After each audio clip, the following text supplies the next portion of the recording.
Bonjour et bienvenue sur yrgestion.fr.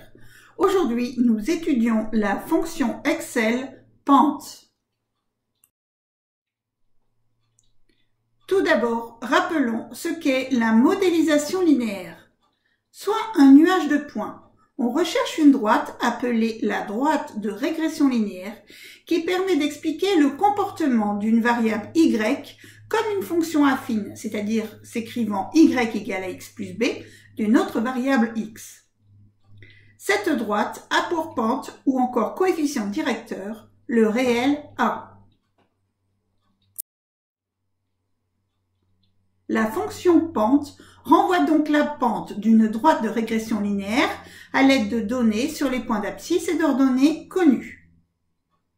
Citons quelques applications.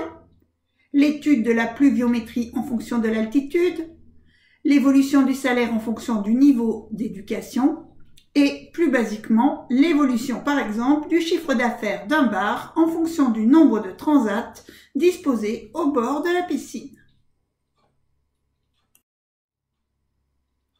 La fonction pente aura donc deux arguments. Le premier argument s'intitule y connu. Il est obligatoire.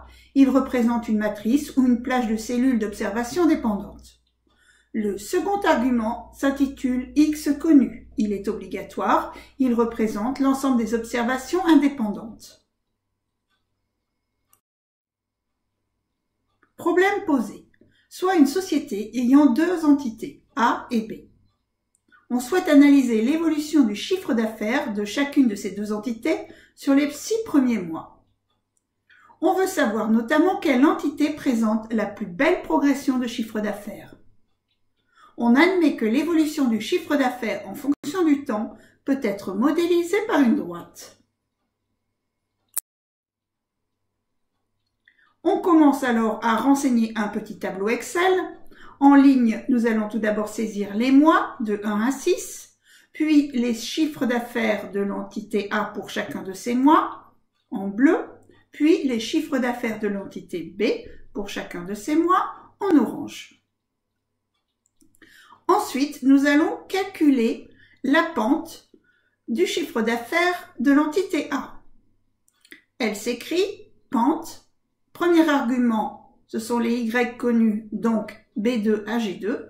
Second argument, ce sont les X connus, c'est-à-dire les mois, de B1 à G1. Et on obtient le résultat. On procède de la même façon pour l'entité B. On pourrait également représenter ces évolutions sur un graphe. Voici le résultat. La pente de l'entité A, qui est égale à 0,56, est plus grande que la pente de l'entité B, qui est égale à 0,36. Ainsi, l'entité A a fait une meilleure progression en chiffre d'affaires.